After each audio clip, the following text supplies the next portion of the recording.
ఎల్లుండి కర్ణాటక సీఎంగా డీకే శివకుమార్ ప్రమాణం చేయబోతున్నారు. అయితే ఈ కేబినెట్ లో స్థానం ఆశిస్తున్న సీనియర్ లీడర్లు తమ ప్రయత్నాలను ముమ్మరం చేశారు. దీంతో కొత్త ప్రభుత్వ కేబినెట్ లో సమీకరణాలు సంక్లిష్టంగా మారాయి. ఆశావాహుల జాబితా చాలా పెద్దదిగా మారింది. దీంతో కేబినెట్ కూర్పుపై అధిష్టానంతో డీకే శివకుమార్ మంత్రాలు సాగిస్తున్నారు. ఇద్దరు లేదా ముగ్గురు డిప్యూటీ సీఎం ఫార్ములాను ఎంచుకునే ఛాన్స్ ఉందని తెలుస్తుంది. ఇక మరోవైపు సిద్ధరామయ్య కుమారుడు యతీంద్రకు మంత్రి పదవి ఇస్తామని హైకమాండ్ హామీ ఇచ్చింది. అలాగే గత 3 ఏళ్లుగా మంత్రి పదవి కోసం ఎదురు చూస్తున్న సీనియర్ నేత బసవరాజ్ శివన్ వరకు కూడా గుడ్ న్యూస్ కోసం ఎదురు చూస్తున్నట్టు చెప్పారు. ఇక పాత కేబినెట్ లోని పలువురు మంత్రులకు ఉద్వాసన కల్పాలకి కొత్త వారికి అవకాశం కల్పించే అవకాశాలున్నాయని తెలుస్తుంది. అలాగే ముఖ్యంగా సిద్ధరామయ్య వర్గానికి ఈ కేబినెట్ లో అగ్రతాంబూలం దక్కే ఛాన్స్ కనిపిస్తుంది.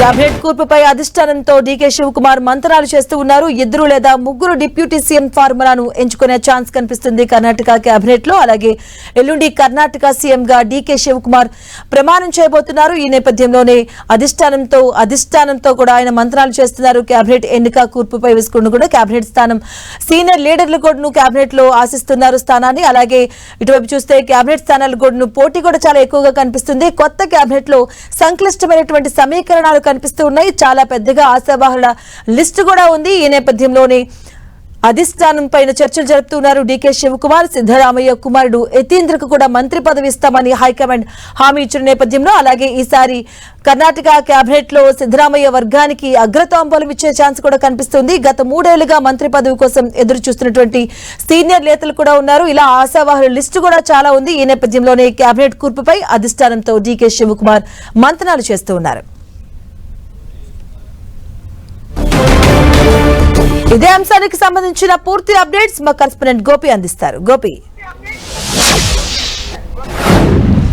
మాధవి, మరికాసేపట్లో ఇటు రాజీనామా చేసిన మాజీ ముఖ్యమంత్రి సిద్ధరామయ్యతో పాటు కాబోయే ముఖ్యమంత్రి డీకే శివకుమార్ కూడా ఢిల్లీకి చేరుకొని ఉన్నారు. ముఖ్యంగా ఏదైతే పోర్ట్ఫోలియోస్కి సంబంధించి మంత్రివర్గంలో ఎవరెవరిని తీసుకోవాలన్న అంశం పైన ఇప్పటికే హైకమాండ్కి ఇరువురు నేతలు కూడా లిస్టు సమర్పించడం జరిగింది. దానికి సంబంధించి కూడా ఈరోజు అధిష్టానం పెద్దలతోటి చర్చించనున్నారు. ముఖ్యంగా ఇటు డిప్యూటీ సీఎంల పదవికి సంబంధించి గతంలో ఏదైతే సిద్ధరామయ్య రాజీనామా చేస్తున్న సమయంలోనే తన కుమారుడిని క్యాబినెట్లోకి తీసుకుంటామంటూ కూడా హామీ ఇచ్చిన నేపథ్యంలో ఆయనతో పాటు మరికొన్ని సమీకరణాలు ఉన్న నేపథ్యం వీటన్నిటిని కూడా డీకే శివకుమార్ హైకమాండ్ దృష్టికి తీసుకువెళ్లడం జరిగింది. మరి ఈరోజు ఈ యొక్క భేటీలో ఇటు క్యాబినెట్ కూర్పు పైన కూడా హైకమాండ్ ఒక కీలక నిర్ణయం తీసుకోబోతుంది. ఎంతమంది క్యాబినెట్ మినిస్టర్స్ ఉండాలి, ఎంతమంది డిప్యూటీ సీఎంలు ఉండాలన్న దానిపైన కూడా ఒక క్లారిటీ అయితే రాబోతుంది. కర్ణాటకలో ఏదైతే ఈ నెల 3వ తేదీన ఇటు డీకే శివకుమార్ ప్రమాణ స్వీకారం చేయబోతున్న సందర్భంగా ఇటు మంత్రులకు సంబంధించి క్యాబినెట్లో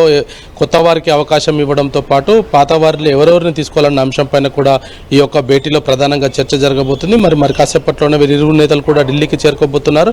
అత్యంత కీలకంగా ఇటు డీకే శివకుమార్ ముఖ్యమంత్రిగా ప్రమాణ స్వీకారం చేయకంటే ముందే ఆయన కొన్ని సమీకరణాల దృష్ట్యా అంటే ఇటు ఏ సామాజిక వర్గానికి కూడా నొప్పించకుండా అన్ని సామాజిక వర్గాలకు సమన్యాయం చేసే విధంగా రానున్న రోజుల్లో అంటే 2028 ఎన్నికలకు సంబంధించి ఇప్పటి నుంచే డీకే శివకుమార్ కొంత వ్యూహంతో ముందుకు వెళ్తున్నారనేది మాత్రం కొంత స్పష్టమవుతుంది. మరి హైకమాండ్ డీకే శివకుమార్కి ఎటువంటి పోర్ట్ఫోలియోస్ ఉన్న మంత్రులను అప్పచెప్తారు. మరి సిద్ధరామయ్య ఇప్పటికే కొన్ని కీలకమైన శాఖలతో పాటు ఆయనకు సంబంధికులకు కూడా మంత్రి పదవి ఇవ్వాలంటూ కూడా పట్టుబడుతున్న నేపథ్యంలో మరి హైకమాండ్ ఇటువంటి నిర్ణయం తీసుకోబోతుందనేది కూడా కర్ణాటక రాజకీయాల్లో కొంత ఆసక్తికరంగా మారింది. Madhav, right, thank you Gopi.